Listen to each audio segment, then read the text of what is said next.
Java 13 Central. 5-0. You know how fast you were going? What? How fast you were going? I don't know. 10? 8.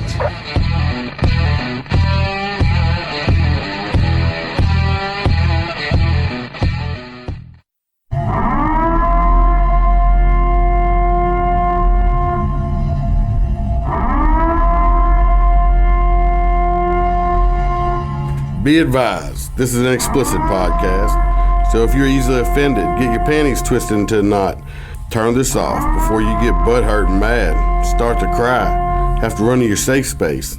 All opinions are those of the host and his guest and do not reflect the opinions of any government agency. Welcome to another episode of MOTORCOP Chronicles podcast. I'm your host, Iceman, as always. We do have a special guest in the clubhouse, in the studio tonight. Might be doing 2 parts. We'll try to anyway. Anyway, we're going to introduce Mr. Edgar Allen POPO.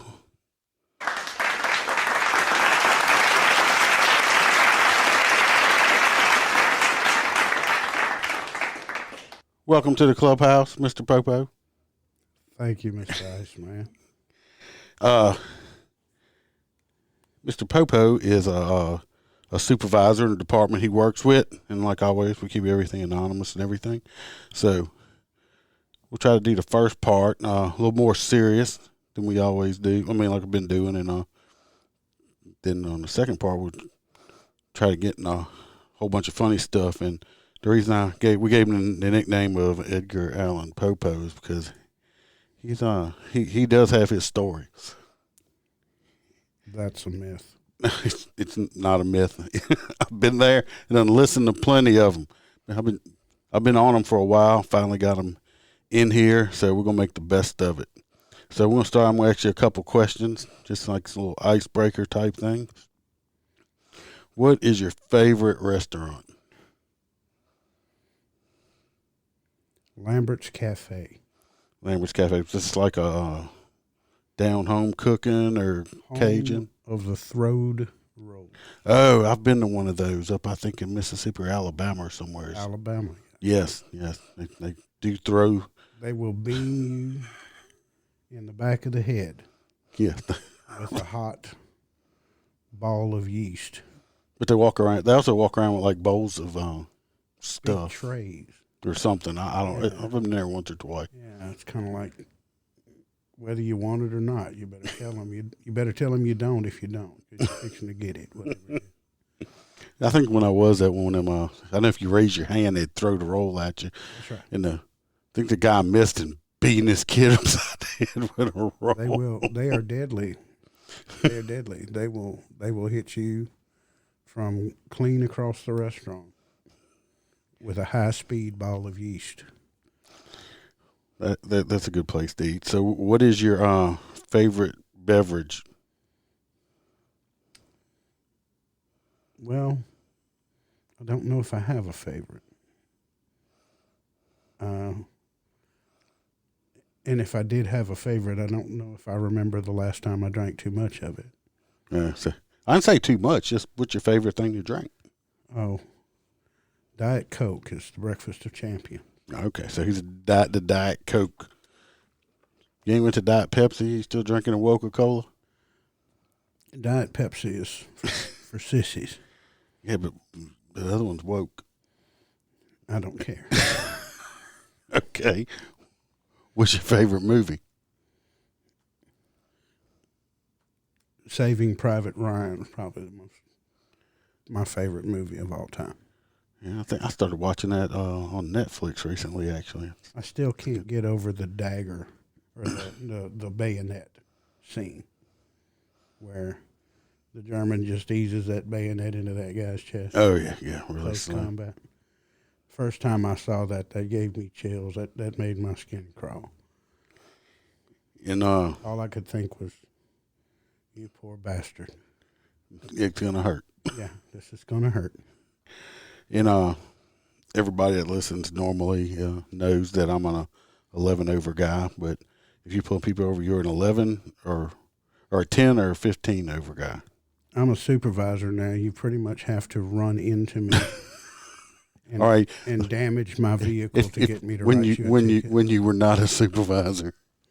When I was not a supervisor, I think, and I'm going to be serious for just a second. No, I'm not. I was one that if you were doing something that was just patently unsafe, you know, it's raining, you're doing 20 over. Yeah, I got you. But I never really had a set speed. My purpose was to correct the driver's behavior if it was errant.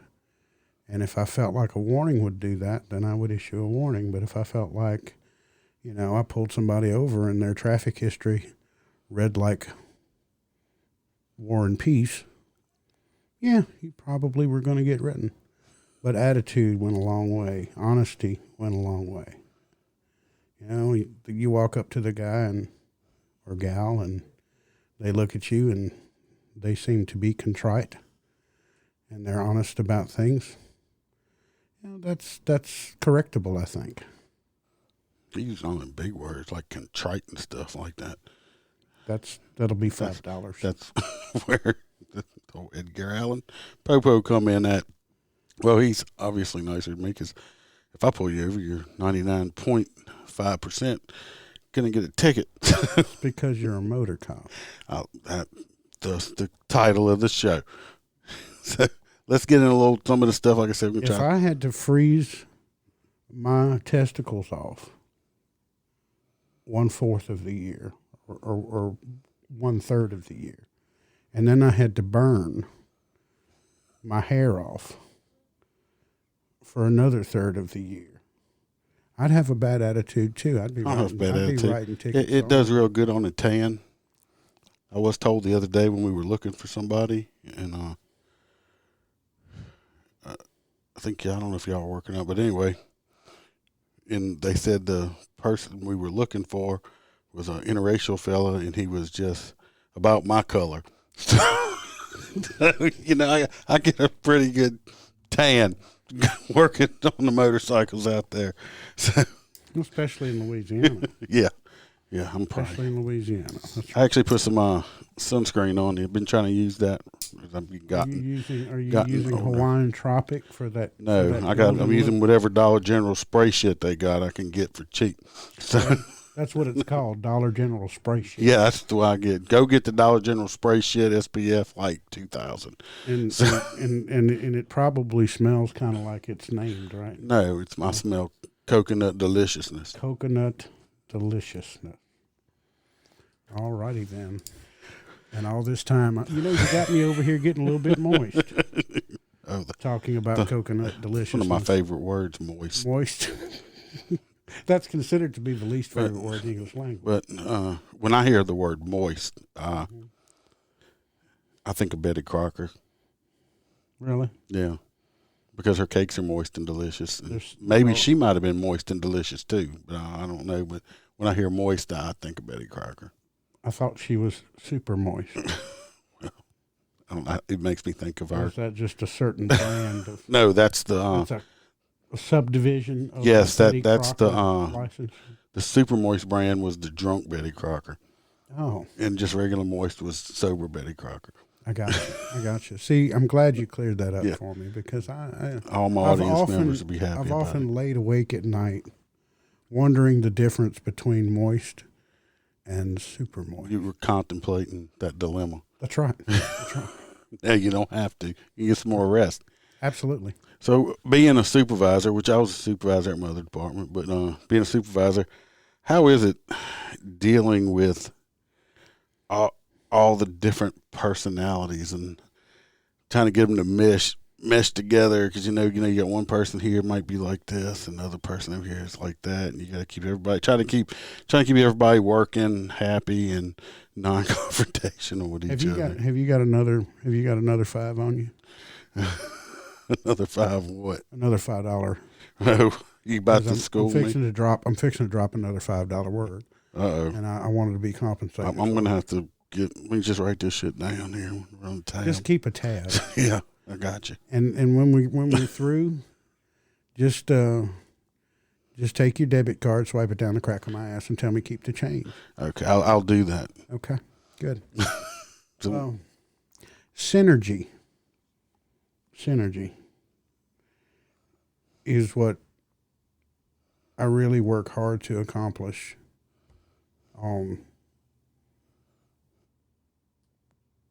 Dealing with my team, because you've got some guys who are stronger in some areas and some guys who are, and they're weaker in other areas. And then you got some guys whose strengths lie, elsewhere in other facets of their job performance. And when you're able to, you used the right word, you used mesh. When you're able to take these guys and, first off, I want everybody to know everybody's job. I want everybody to know what everybody else does, why they do it, how they do it. Because, like Hal Moore said, I want my warriors to nurse from every woman in the tribe and call them all mother. And I want them to call all the old senior warriors grandfather. I want these guys to know what they do, when to do it, how to do it, why to do it. But I also want them to know how each other does it, and their own strengths, their own weaknesses, the other guy's strengths, the other guy's weaknesses, so that we can achieve a greater sum from the contributions of all than their individual contributions alone. That propels the team into performance levels that they're not capable of when they attack things as individuals. And that's called synergy. Y'all kicked all that knowledge he's dropping on y'all out there? Hope so. So that's marked $10. No, $10, okay. $10 on that tab. I should have done this earlier. Give us a little background on you. I know you've been doing this a long time and stuff. Just give me a... Well, I graduated from the academy the day before yesterday. Whatever. I started in reserves in 1987, and I worked reserves while I was in college, and I was the son of a law enforcement officer, the grandson of a law enforcement officer, the brother of a law enforcement officer, and it kind of was running in the family. Third generation there. Military service and law enforcement have run through the family, but I took my first full-time law enforcement job in '88. I say law enforcement, I'm going to take that back. It was actually corrections and emergency medical in '88, and I moved from there to actual street law enforcement. And I don't want to beg the comparison between the two, because a correctional foundation is a very good foundation for a law enforcement officer to be introduced to the mentality of the predator. Criminal mindset. Yeah. The attitudes and the pervading, perceptions of how these guys operate. And I'm going to tell you, the one thing that I always kind of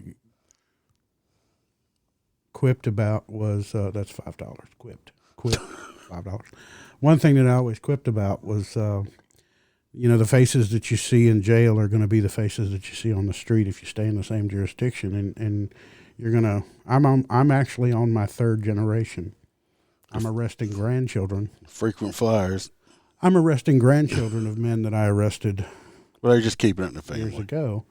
But the thing is correctional foundation is a very firm foundation to lead into professional law enforcement career. And I did gravitate through corrections, and then I went into, actual street law enforcement. And all total now, I've got about 26 years on the job. I've got a bachelor's in business administration with a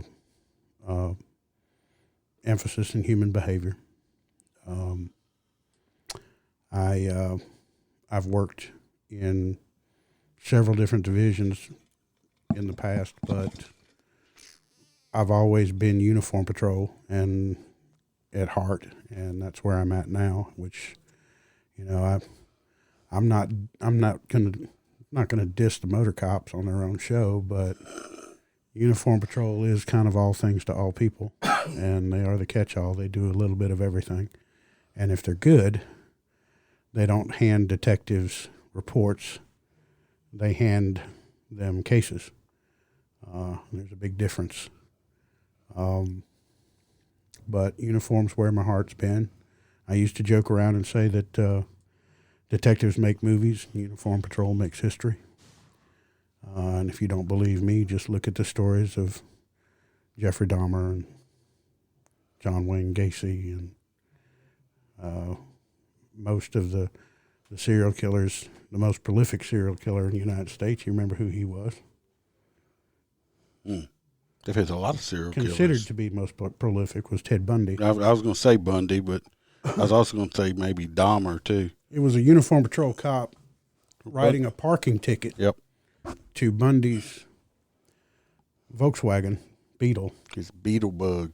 That actually broke his reign of terror. And that was just a street cop doing his job, always keeping an eye on the bigger picture. Well, I started my career and I did like 3 or 4 years, I don't remember, so long ago, in corrections for the state, in a prison, local prison. And then I went to reserves and I went to uniform, and I worked uniform for, night shift, day shift, and then finally got to motors. Then I bailiffed. I bailiffed for a while, so I've been back and forth. The sublime level. I just like being motors. No, I passed up when I was a sergeant motors at my old department. I passed up 2 lieutenant promotion opportunities. I could have went to lieutenant, passed it up because it took me out of motors, and it's just. I got offered to go to detectives before, stuff, and I'm kind of like, you love working the street. I just love being a motor cop. So, well, you like being the cop that makes other cops nervous. I don't know if that's true as much as it used to be. It's a new generation of cops they got out there, and me and you're about the same age. How is it supervising these millennials that are coming up through the ranks now? Because they're a whole different breed than me and you. Well, I'm going to tell you, I'm very impressed with the knowledge that a lot of these younger guys are coming with. We didn't have the internet. We had a library. We had a school. We had books. And these kids are coming out with knowledge that's gained by being in an informational environment and having access to information that we never had. Some of it even factual. And just the ability to have any kind of information that they want at their fingertips, merely at their request. In a way, we had to search for it. Yeah, we had to dig through books and shit. We also had to do things called like memorize. We don't have to memorize anymore. We can just Google. And in a way, the younger folks that we're being introduced to and we're putting to work now are sharper than we were in a lot of ways. But in other ways, I don't find them to be they don't seem to have the same work ethic, a lot of them, because they've gotten it kind of easy and they haven't had to do the memory thing or search near as hard. So it's a two-edged sword. They're sharp, and they're sharp about things that they're interested in, but they tend to be less astute. $5, please. About things that they're not as interested in. I've found that they are much, much more advanced in their problem-solving abilities,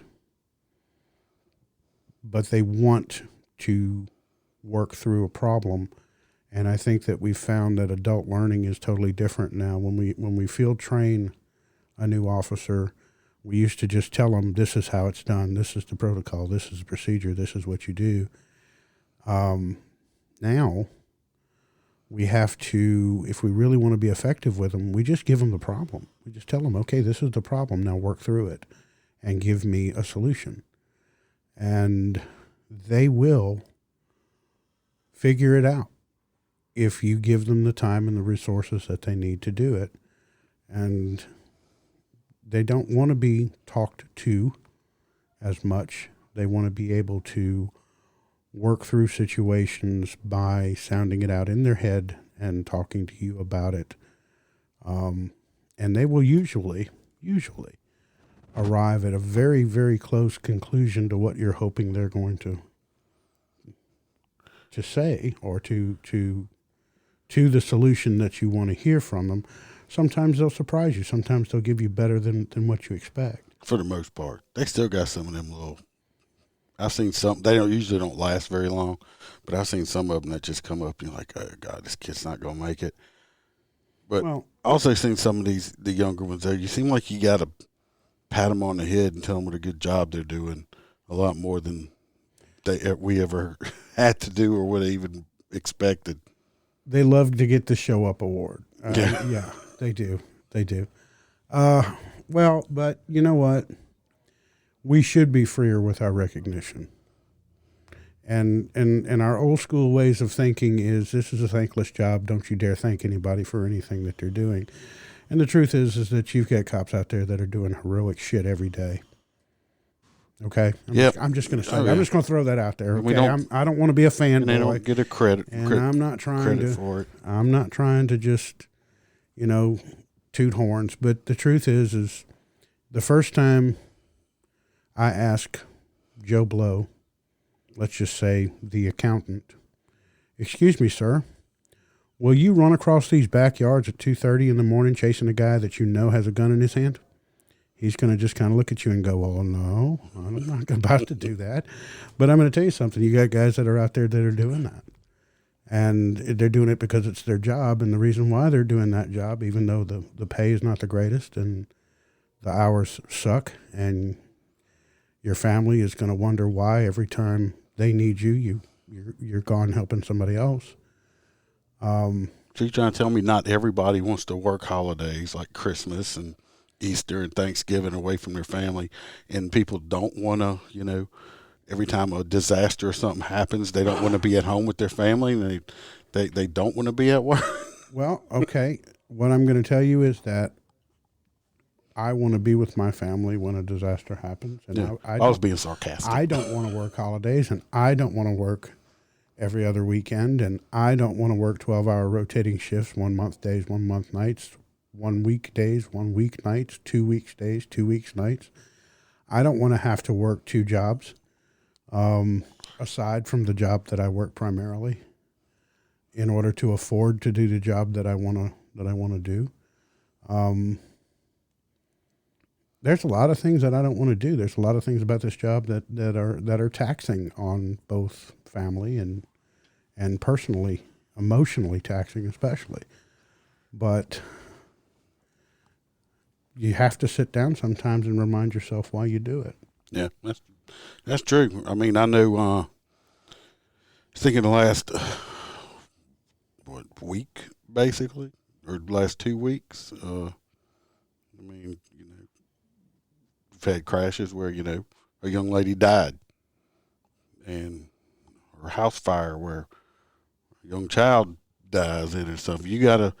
And then after you finished working that stuff, you're expected to go back and just do your job like, you just didn't experience or go through this or have to talk to somebody's family. And, you still got to go on, and your next call you may have to be, doing something else that has totally nothing to do with it. And you carry it with you, but you can't carry it with you, if you know what I'm saying. Well, there are two schools of thought, I think, which they're more, but they're two primary. On one hand, I think it's really cool that they give me a fairly comfortable, decent-looking uniform.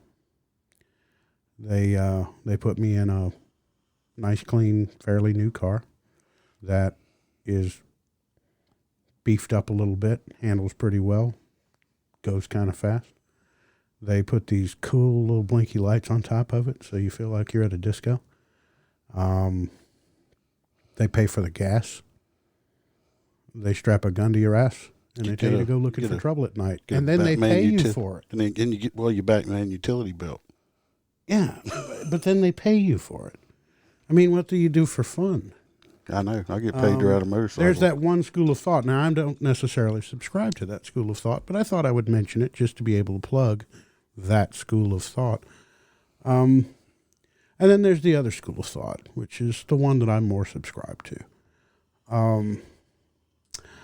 I really don't think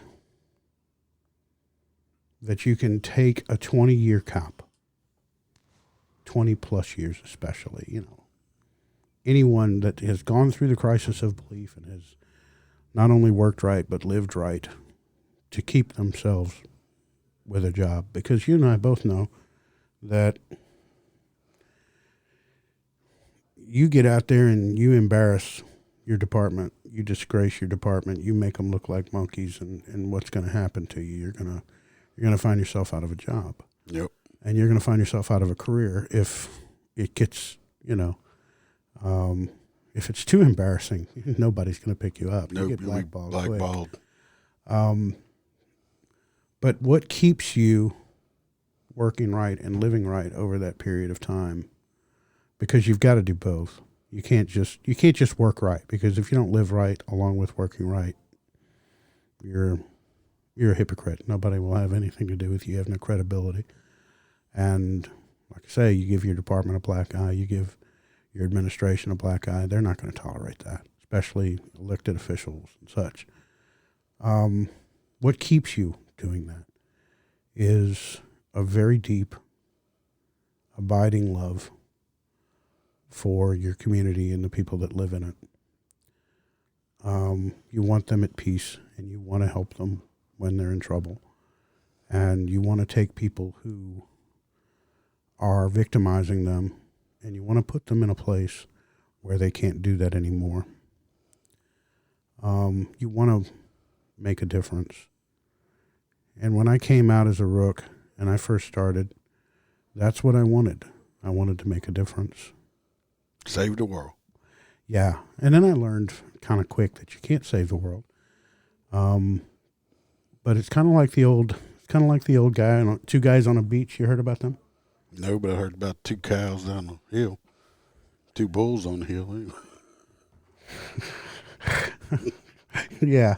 Yeah, that's what I'm talking Let's about. walk down there. Yeah, no. Yeah. Colas. No.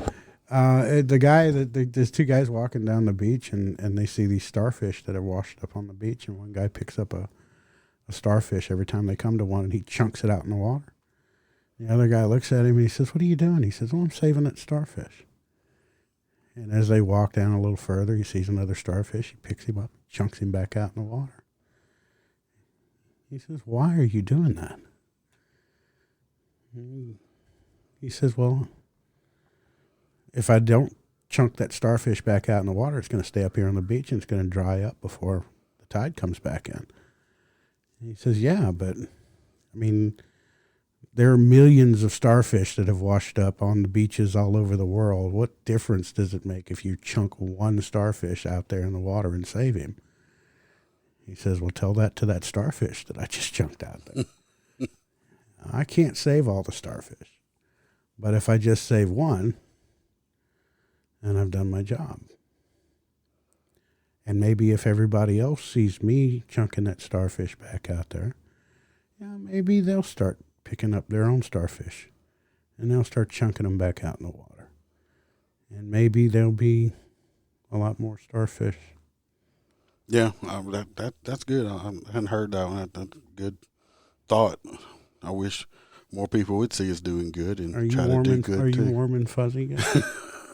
I don't. Am I making? It takes quite a bit to get me warm and fuzzy. But that's a good. Am I making like you moist? That. No, I'm unmoist. I'm like overbaked and dried up. I'm not going to stop until you get super moist. Vagisil or something. But just saying. I don't know if you have or not. We've never discussed or anything, but big thing in no, I like women. Law enforcement now is it's not like to be discussed much as like the suicide rate in law enforcement. I hope you hadn't, like, so we never discussed it. It's not something you just get up and say, oh, hey, you had anybody I've never committed suicide. No, I mean like cops killing themselves. I don't know if you ever had anybody working for you or had any buddies of yours or. Well, as long as I'm not triggering you. No, you're not going to trigger me. Actually, I just had some correspondence with a friend of mine, who is with an organization that is trying to address that problem. We're just now waking up to the reality, and a lot of this had to do with war. War has taught us things over the years. Every war that we've ever fought has taught us something new about ourselves, and we've adjusted and we've started to compensate more. This last few wars that we fought created a phenomenon of sorts called post-traumatic stress disorder.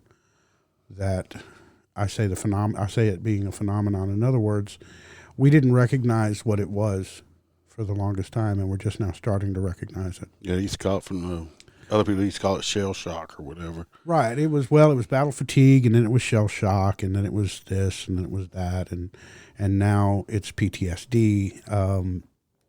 But what we're learning is that PTSD, post-traumatic stress disorder, is not an illness.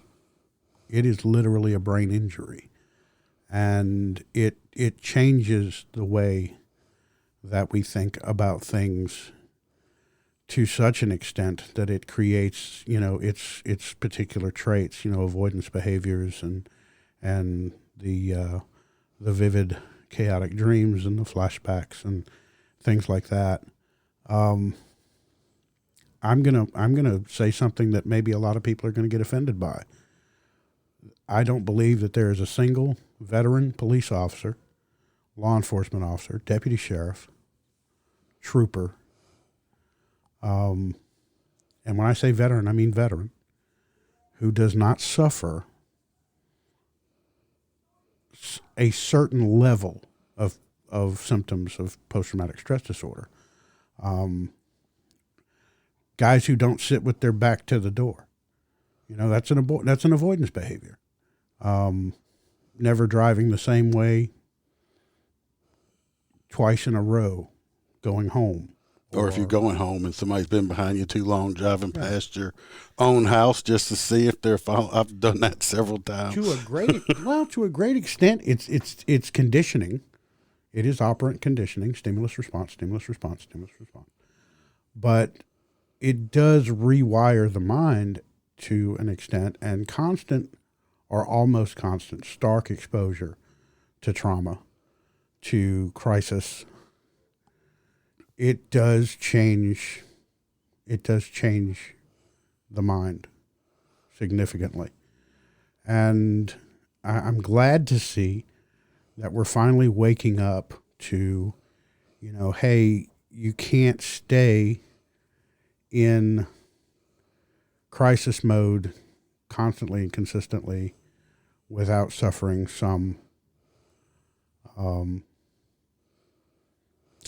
effects. I know that in some works they talk about, the thing that makes us different and sets us apart is the fact that we can go into a corrosive environment.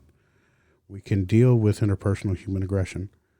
We can deal with crisis and deal with it very effectively and then walk out on the other side and still function. And that's great. But the problem that we're facing is that when we bathe ourselves in it repeatedly over the course of years, at some point, we risk breakdown.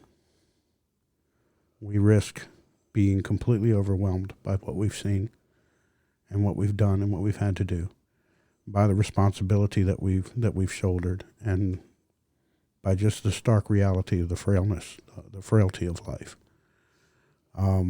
Both of those incidents that you just discussed, or that you just mentioned, the ejection crash and then the residence fire, I was on those scenes. I was the first one, the first responder to one scene, and then I was also present on the other scene. And my old FTO years ago said that doing this job, you put a backpack on your back.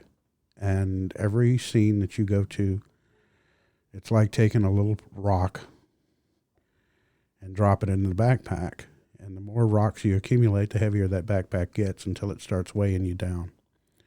And you got to figure out a way to unload that backpack. And you got to figure out a way to dump it out in a healthy way and not a detrimental way to you.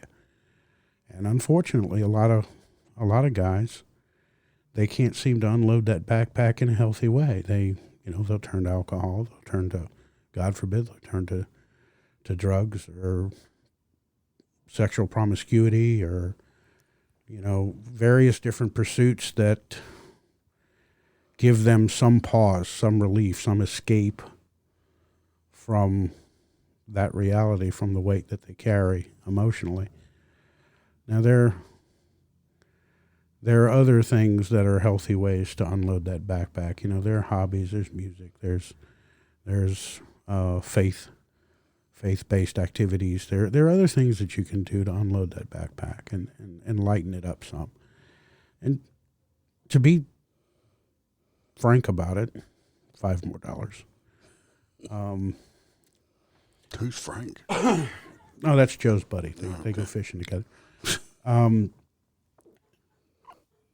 If we don't start emotionally supporting our guys out there better, if we don't start giving them the opportunity to debrief, if we don't start giving them support throughout their career, and we got to lose the bravado. We've got to lose the perception that, oh, he's tough, he'll get through it. He just needs time, or he just needs this, or he just needs that, or put him right back in the saddle, because otherwise he'll lose the edge. If we don't recognize that it's not one incident that creates post-traumatic stress disorder, it's the accumulation of the stressors in these guys' lives. It's the fact that, they're considered to be a liability if for some reason we think they need some kind of support. We just ostracize them. We distance ourselves from them. This guy's having a hard time. We don't really rally around these guys. And I want to mention, I'm not going to mention the name, but a very good friend of ours. And I want to give a quick shout out to the guys who might be listening in, or that I'm gonna send links to, from the old officer resource forums, APB web, and law enforcement forums that were popular, that I was a member of. We had a friend who took his life and shocked us all.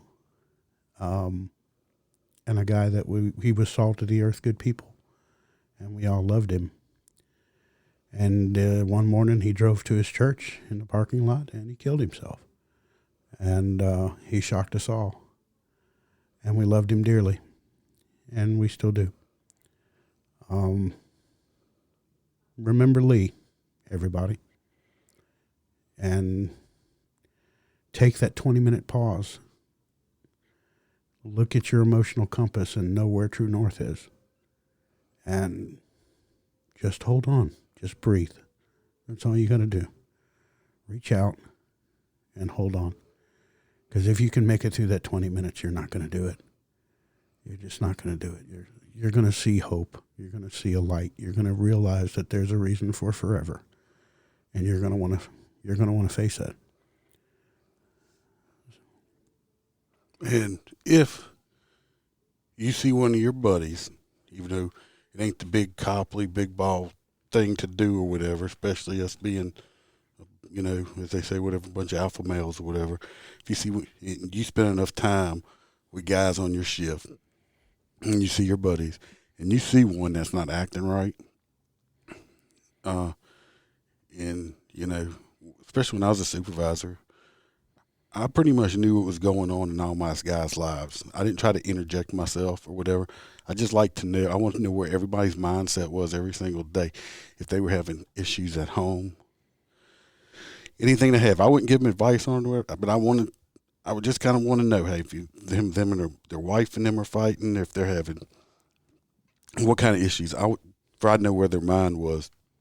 And if you see one of your buddies and you know that he's having some kind of issues at home, or they're having financial issues, or he had a bad call or something like that, watch him. You know if he's changing. Don't be, you know, so macho not to go ask him to make sure his mind is where it's supposed to be. And That's right. And don't be scared. Like I said, some big departments might have psych people. Some smaller ones don't. There are private people. In most all departments, you have medical insurance. Go talk to somebody out of your own pocket that costs you $20 and $30. It has nothing to do with the department. If you're scared they're gonna, you know, make you a Section 8 or something like that, just go talk to somebody.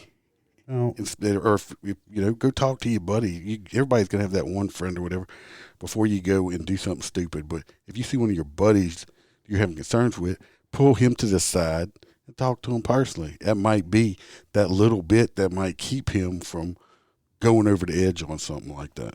And you know, the thing is we primarily talk about law enforcement officers, but we recently had a civilian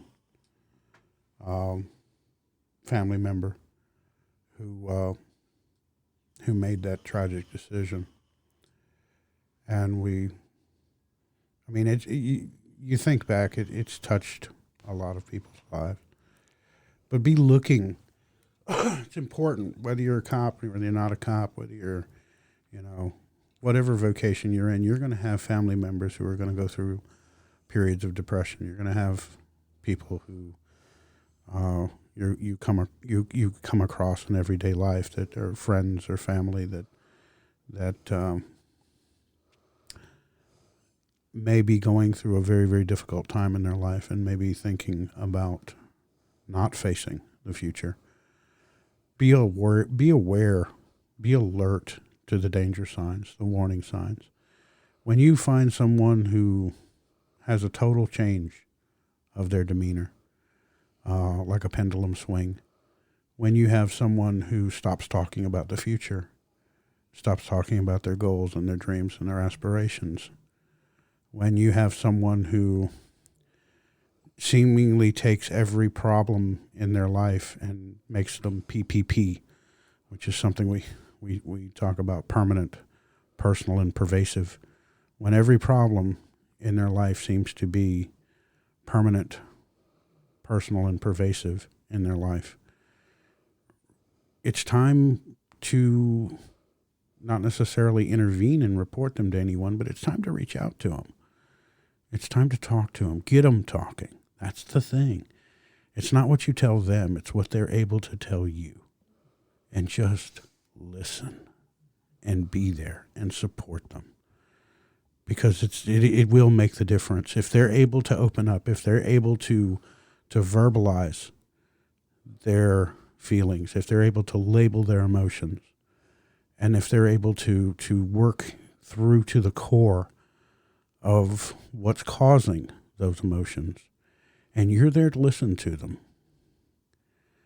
you have just become their hero. And you might actually be a hero without even knowing it.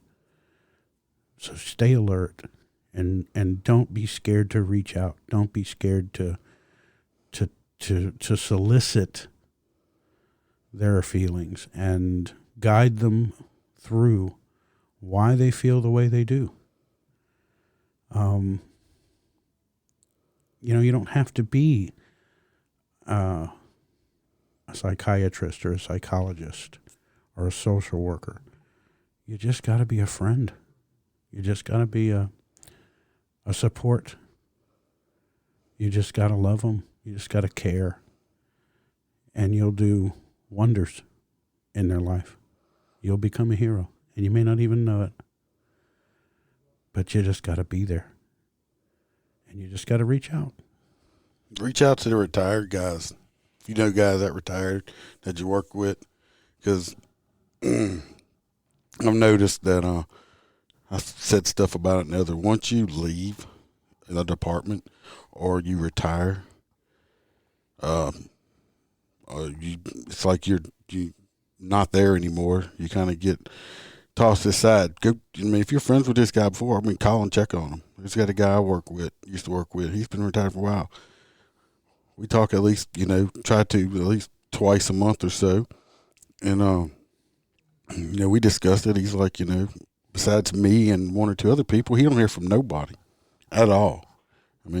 Just because you're retired don't mean all that shit that you dealt with from all those years still ain't up inside of you. That's right. It's hard to, especially if you're in law enforcement, even once you are out of law enforcement, it's kind of hard to turn off being a cop. Well, it's hard to get away from. Sometimes it's hard to avoid the some of the scenes that you've been on, some of the things that you've seen. Probably one of the most damaging things that I believe we face is just the stark realization of $5, please. The stark realization of how cruel human beings can be to one another. And, in order to do this job effectively, in order to really be a good cop, I think you have to have at least a bedrock belief or faith that there is good in mankind and that what you're doing is not just completely futile. And sometimes over the course of time, you that begins to erode. You begin to lose that faith. And, you take your retired guys. These guys have gone through 25, 30 years, sometimes much more, of literally being front row to the evil that men do to one another, to innocents, to their victims. And they have felt hopeless to change or to correct or to rectify the damage that's been done in so many situations. So, yeah, once again, that they're running around on real full backpacks and they're getting weighed down. So you just got to help them unload it. You just got to help them, lighten that load, lighten that burden some. Let them talk. Gosh, just let them talk. One of your buddies come up and talk to you, put your damn phone down and listen to what they say. I think that's a big problem nowadays. It's just nobody talks anymore. I was talking to somebody the other day, actually verbally. Well, they talk, but they don't listen. Well, people nowadays seems like the new generation, they don't know how to talk. Everything's through text messages and snaps and craps and tweets and pics and all that shit like that. It's like nobody knows how to use real words coming out of their mouths Isn't anymore. it amazing though? And I don't know. I just find it amazing that we have more ways nowadays to communicate with one another than we ever have before. We have, 12 different apps on our phones that are all about communicating with other people. and we have we know somebody 800 miles away better than we know the guy who lives across the street. And shame on us. Shame on us for getting so caught up in talking that we forget how to communicate.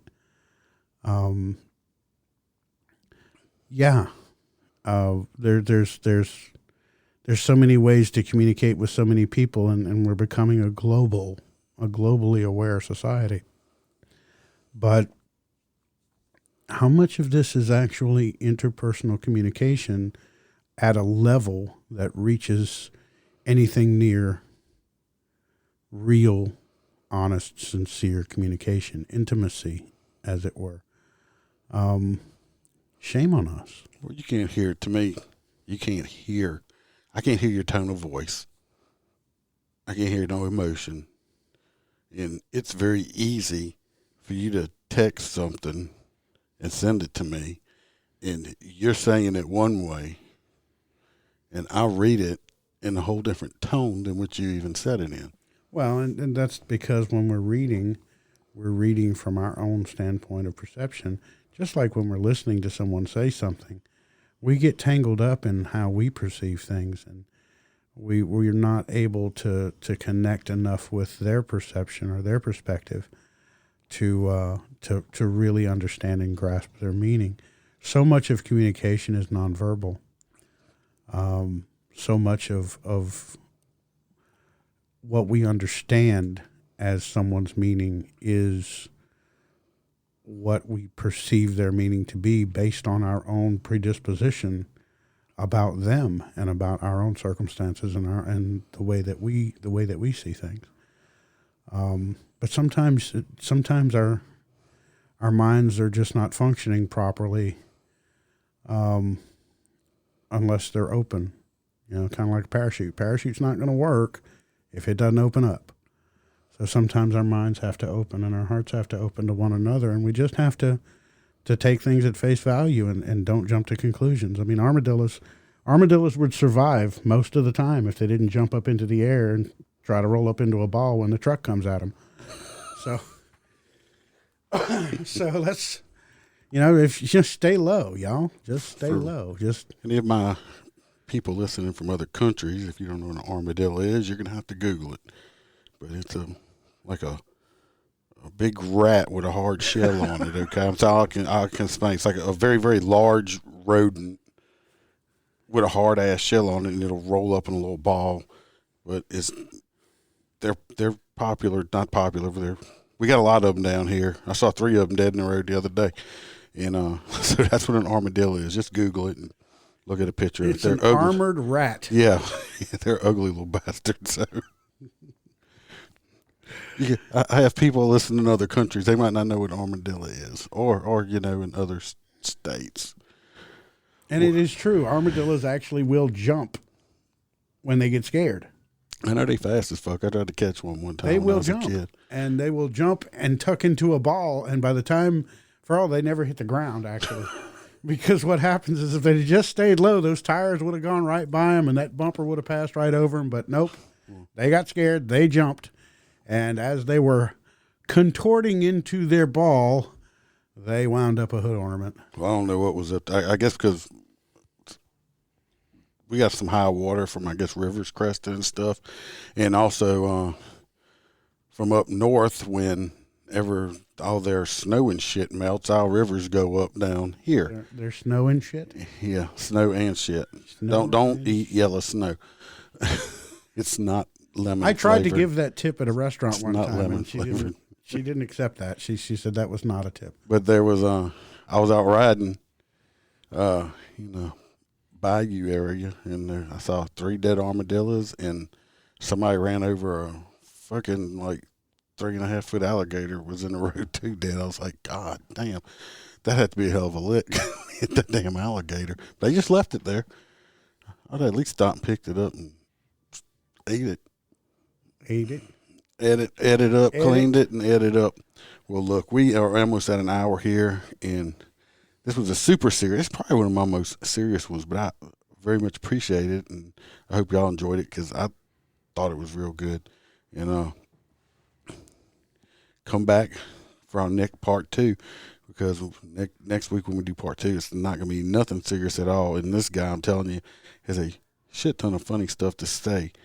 So, like I always say, if you want to get in touch with me, email me at MotorCop Chronicles Podcast at MotorCopChronicles@gmail.com. Messages on Facebook at MotorCop Chronicles Podcast. I've been putting videos up on Rumble. Y'all can go watch some videos and subscribe there. Also on YouTube, and every Wednesday, me and Doc Holliday are doing the news shit. And news shit. You kind of saw one the other day. We just kind of go off. Shit. Yeah. Do you have some type of a fecal fetish? No, I do not. Are you getting moist over there? No, super. Super moist. Yes. Oh my God. There's Betty Crocker. How much do you owe me? Have we totaled up? No, I stopped writing it down. Okay. But check us out on Wednesday. We do live shows every Wednesday. If you law enforcement, previous want to be law enforcement, a veteran, firefighters, corrections, any type of first responders like that, and would like to be a guest on the show, or you want to send me a story and I will read it out loud in my great articulate voice, which that's all the sarcasm there, hit me up. Always looking for more guests and stuff like that. And everybody, watch your back out there, guys, and keep your head on a swivel. And remember to always smile, because the Iceman could always be behind you. I'm cranking up on the throttle. This is how legends are made.